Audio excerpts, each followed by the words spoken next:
அரசு ஆண்கள் மேல்நிலைப் பள்ளியில் 303 மாணவர்களுக்கு இலவச சைக்கிள் திமுக எம்எல்ஏ வரலட்சுமி மதுசூதனன் வழங்கினார். நந்திவரம் அரசு ஆண்கள் மேல்நிலைப் பள்ளியில் உள்ள 303 மாணவர்களுக்கு இலவச சைக்கிள்களை திமுக எம்எல்ஏ வரலட்சுமி மதுசூதனன் வழங்கினார். செங்கல்பட்டு மாவட்டம் கூடுவாஞ்சேரி நெல்லிக்குப்பம் சாலை ஓரத்தில் உள்ள நந்திவரம் அரசு ஆண்கள் மேல்நிலைப் பள்ளியில் 1234 மாணவர்கள் படித்து வருகின்றனர். இந்நிலையில் தமிழக அரசின் விலையில்லா மிதிவண்டி வழங்கும் விழா நந்திவரம் அரசு ஆண்கள் மேல்நிலைப் பள்ளி வளாகத்தில் நடைபெற்றது. இதில் நந்திவரம் கூடுவாஞ்சேரி நகரமன்ற தலைவர் MKT கார்த்திக் தண்டபாணி தலைமை தாங்கினார். துணைத் தலைவர் வக்கீல் லோகநாதன், பள்ளி தலைமை ஆசிரியர் பிரபாகரன், துணை தலைமை ஆசிரியர் கோவிந்தராஜ், பள்ளி மேலாண்மை குழு தலைவர் தேவி ஆகியோர் முன்னிலை வகித்தனர். வார்டு கவுன்சிலர் ஜெயந்தி ஜெகன் அனைவரையும் வரவேற்றார்.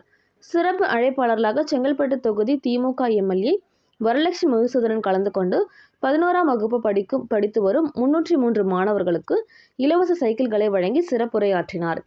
பின்னர் பள்ளி வளாகத்தில் மரக்கன்றுகளை நட்டார்.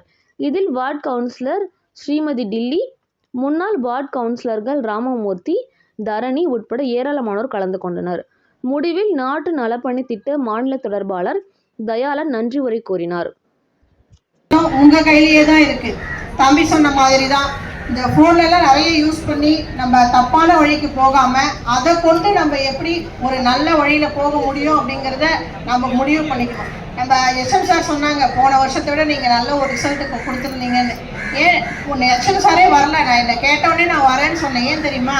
பிள்ளைகளை பார்க்கணும், உங்ககிட்ட ஒரு 2 வார்த்தை பேசணும் அப்படிங்கிற ஒரே ஒரு எண்ணம் தான். ஏன்னா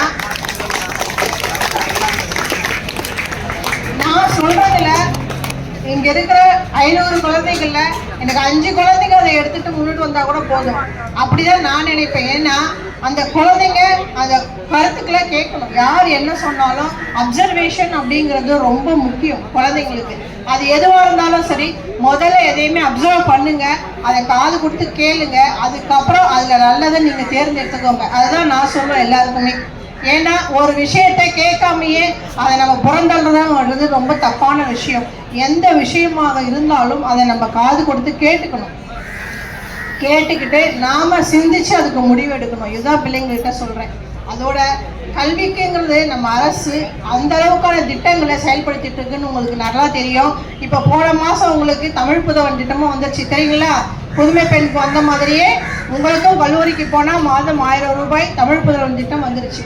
இது ஒன்றும் சில திட்டங்கள் தான், இப்போ வந்த திட்டம் தான். நான் முதல்வன் திட்டம் வந்திருக்கு. நாங்கள் முந்தனத்தை ஆரம்பிச்சிருக்கோம், முதல்வர் கோப்பை ஆரம்பிச்சிருக்கோம். இப்போ பள்ளி குழந்தைகள் அதில் கலந்துக்கிட்டு பார்ட்டிசிபேட் பண்ணி நிறைய ஜெயிச்சுட்டு இருக்காங்க. போன முறை இந்த முதல்வர் கோப்பையில் செங்கல்பட்டு மாவட்டம் வந்து 2வது இடத்துக்கு வந்தது. சென்னை ஃபர்ஸ்ட் பிளேஸ் வந்தது, செங்கல்பட்டு செகண்ட் பிளேஸ் வந்தது. நான் இந்த முறை நம்ம செங்கல்பட்டு எப்படியாவது ஃபர்ஸ்ட் பிளேஸ் வரணும் அப்படின்னு நம்ம மாணவ செங்களுக்கு கொடுக்குறோம். இதில் மாணவர்களுக்கு மட்டும் இல்லை, முதல்வர் கோப்பையில் 5 கேட்டகரி கொடுத்துருக்காங்க.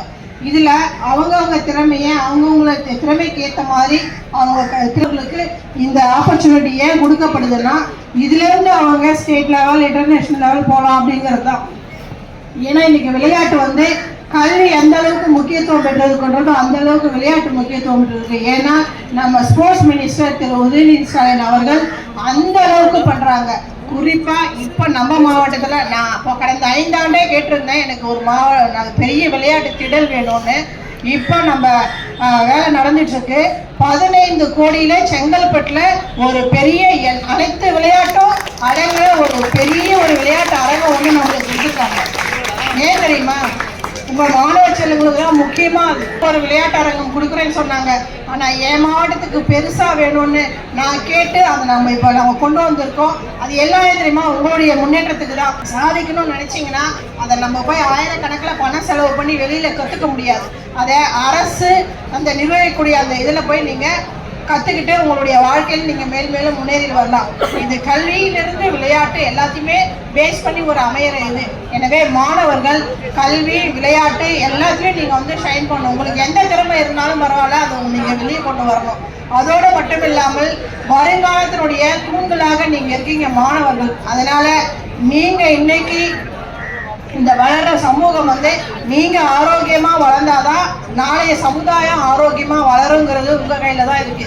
எனவே நீங்க உங்க குடும்பத்தையும் நல்லபடியாக அதை பாதுகாக்கணும். அதே போல நாட்டுக்கும் அந்த பாதுகாப்பை நீங்க அளிக்கணும். எனவே மாணவர்கள் உங்களுடைய கடமைகளை அறிந்து நீங்கள் செயல்பட வேண்டும் என்று கேட்டு, அதே மாதிரி இந்த எல்லா மாணவர்களுக்கும் நான் எல்லா பள்ளிக்கும் போற மாதிரி சொல்றேன். இந்த பிள்ளைகள் அந்த நாட்டை பத்தியோ நம்ம மண்ணை பத்தியோ இயற்கையை பத்தியோ எந்த ஒரு கவலையுமே இருக்காங்க. நான் ஒன்னே ஒண்ணுதான் சொல்றேன், பிள்ளைகள் நாளைக்கு நமது தலைமுறை, வருங்கால தலைமுறைக்கு நம்ம நல்லதொரு உலகத்தை விட்டுட்டு போகணும்னா பிள்ளைகள் நாம ஒவ்வொருத்தரும் சின்ன சின்ன முன்னெடுப்புகளை எடுக்கணும். மரம் வளர்க்க இந்த மாதிரி சின்ன சின்ன முன்னெடுப்புகளை மாணவர்கள் எடுக்க வேண்டும் என்றும் அதை ஆசிரியர்கள் தினமும் மாணவர்களுக்கு கொஞ்சம் நினைவூட்டணும் என்று நான் ஆசிரியர்களை கேட்டுக்கொண்டு வாய்ப்பளித்தமைக்கு நன்றி சொல்லி விடைபெறுகிறேன். நன்றி, வணக்கம்.